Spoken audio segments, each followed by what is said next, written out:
Hey, since we filmed the installation, we might as well film the removal. This is the 3-blade Blenderville coming down.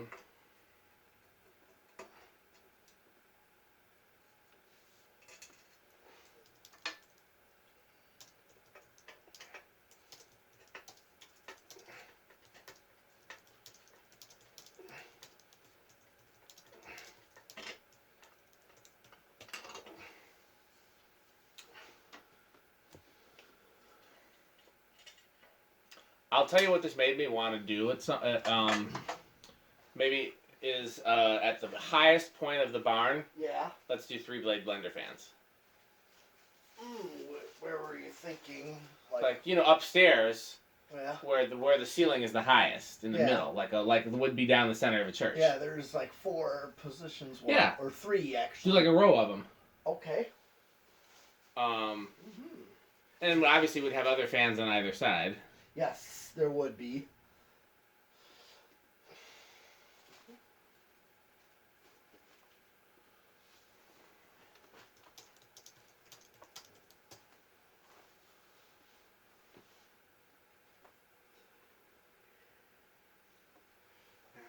So that would be.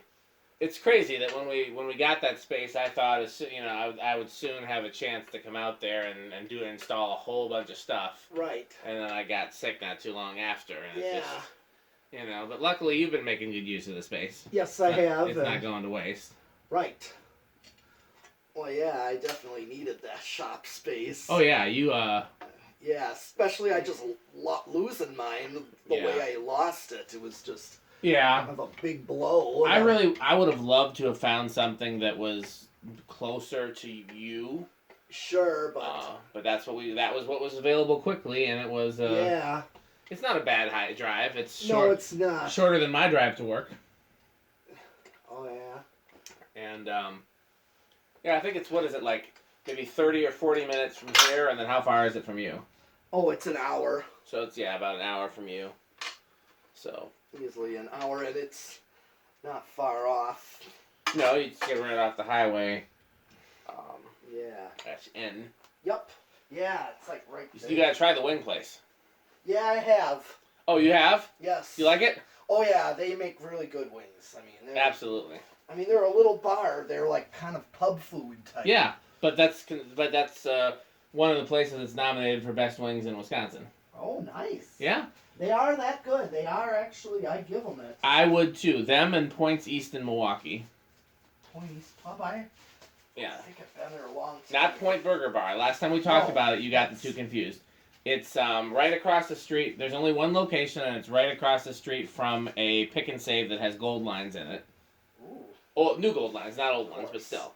Yeah. Or the pick and save out in Sun Prairie. You go up the road. Yep. That one's got gold lines. Sure does. Oh yeah. And so does the Metro Market out this way too. Yep. The pick and save that right by where I live. Yeah. They just changed their name to Metro Market. Interesting. I wonder why they're doing that. I don't know. It's all the same company. It's all Roundy's or Kroger or whoever bought them. Kroger. It's no longer Roundy's. It's Kroger.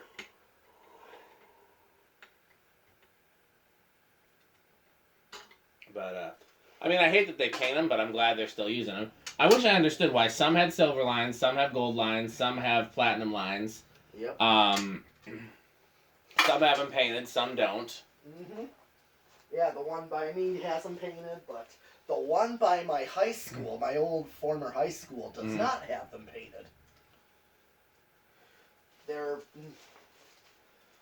left as is. Yeah, there's a couple that don't have them painted.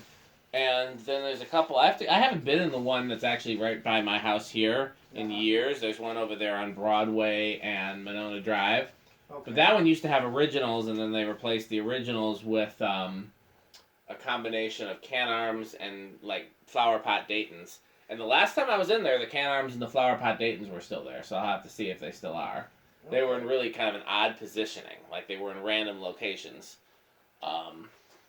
When it started, the originals were just over the produce, the snack bar, and in the back room. And then when they changed them out. They took them off. They took the fans away from the snack bar, left them in the produce, and added them over the checkout counters. Okay. It's still not over the main store. There used to be, there might still be, a grocery store, I think it's a Pick and Save actually, on 151 that had Stratajets. Oh. You know, like if you're going on 151 out towards Beaver Dam, like if you're going to go visit Reese. Well, Reese is just straight out north of where I am. Oh, you're right. From here to get to Reese, you have to go on 151. But from Milwaukee, you're right. It's a different. Yeah, I just go on the north-south freeway, Yeah. and that goes straight to Fond du Lac. Yeah, it's probably a lot easier to get to Reese from Milwaukee than it is from here. Yeah, it's right from where I am. It's like less than an hour. Oh yeah, it's like 2 hours, I think, for you to get to Reese. Or it's well over an hour at least. But yeah, but you know 151. You travel enough in Wisconsin. We did actually go on that to go to my barn shop when he came with me to it. Okay. Then I actually went that way. Well, you probably passed Columbus. Yes. That's where the Pick and Save is with the Stratajets. Yep. So you should stop I've there. seen it. Oh, you've been in there? Yeah. When I used to play this one outdoor camping show that was out, in the middle of nowhere, and then back into the town there was where that Pick and Save is with the Stratajets. So I've seen it before. Okay.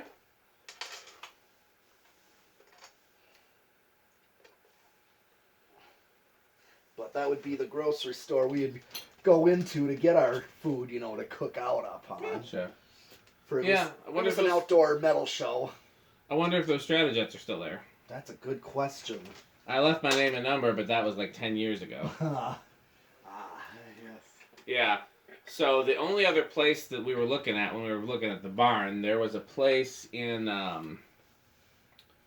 where was it? It was literally the halfway point. It was at like Watertown or Johnson's Creek or somewhere around there, but it was literally the halfway point between Metal Pete and I.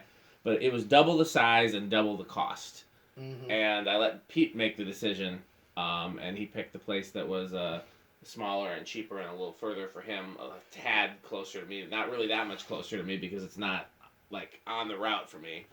But yeah, it was like a double the size, and it was a warehouse. Yeah, it would have been heated and air conditioned and everything, but I'm sure the utility bills would have been added to it too. Oh yeah, and that's like I said, I did not want to be renting a place that was gonna be costing me a huge amount a month. Yeah, I think it was the right decision, but yeah. I mean, the barn's worked out pretty well. You can heat the lower level. It's got 2 levels. Yeah. That's nice. Kind of like the Oregon shop. Yeah. Where there's the attic. Still have the Oregon shop. I know you got that, but was it the landlord that uses the attic? Yeah, he wanted to use the attic again. So, and while it was technically part of my lease, landlords can change your lease. And he was nice about it. He wasn't mean about it. He's just like, I want to start using the attic again. So, I mean, if we wanted to do like a video there once in a while, I don't think that he would notice or care. Right. But like I just couldn't keep a whole bunch of stuff up there and be using it every day. Right. Yeah. Exactly. Honestly, what I think happened is so I was sharing that shop with another guy and he died. Yeah. And then his stepson took over his side, and I think the stepson complained that I was using the attic. I think that's what happened. Because we were paying the same price, but I was getting the attic and he wasn't. And the old guy was fine with that because he was old. He couldn't climb stairs and stuff that easily. Yeah. So he never used the attic. So he was fine with it. But his stepson, I think complained.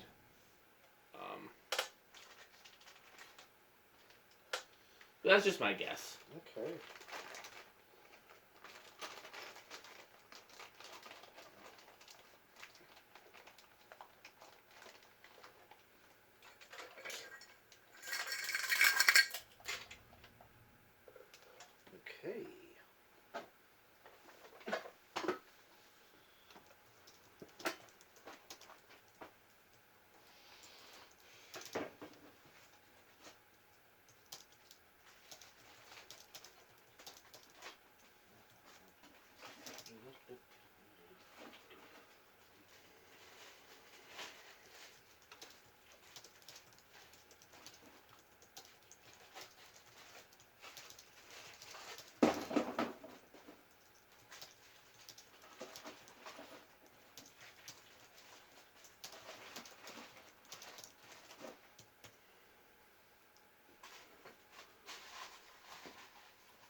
Okay, we ready? You got everything? No, you got to finish putting that one back together again, I guess.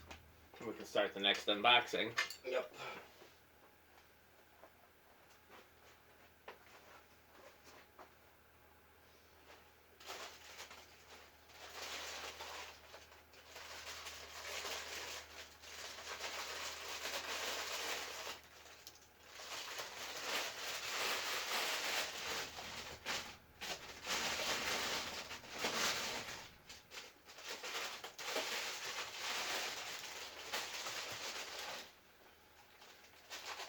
Okay, let's.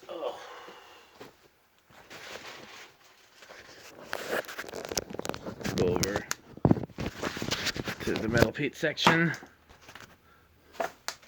So we're gonna try to salvage as much of this packing as possible, but it is not. As you can see, the box kind of deflated.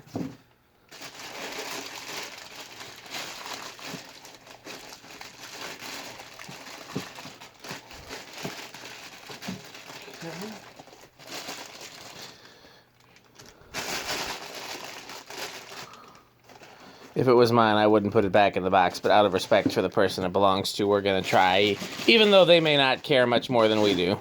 Okay.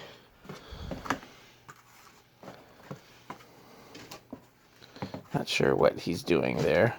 All right. He's got a system, but I don't know what it is yet. So first he's putting the blades in. Now he's putting the second blade in.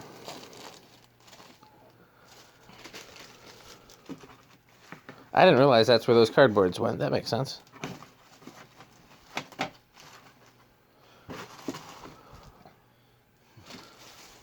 Yeah, there's only two, so I'm just.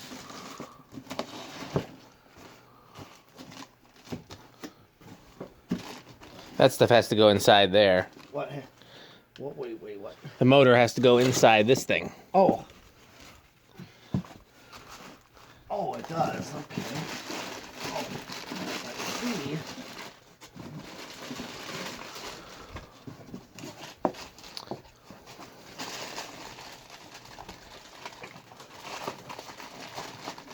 You did not install the bugs. They included bugs for your installation, and you did not install the bugs.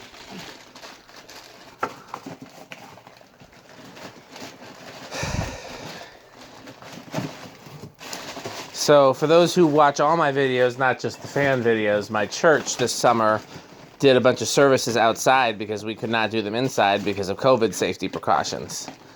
And I don't know what happened, but like one of the weeks we did services outside, there was just like an infestation of bees. We don't know where they came from. Like it was just like so many bees. And there was actually the killer hornets. These weren't hornets, these were just bees, honeybees. But I kept telling my boss, I said, you ordered too many bees. Next time, don't order so many bees. So we might be able to tape that back up, and it's... That's the idea, is to tape it all back up. We'll put it near the garage door. We'll put it in the trunk from whence it came. Okay, well, we'll stop this and start unboxing the other one.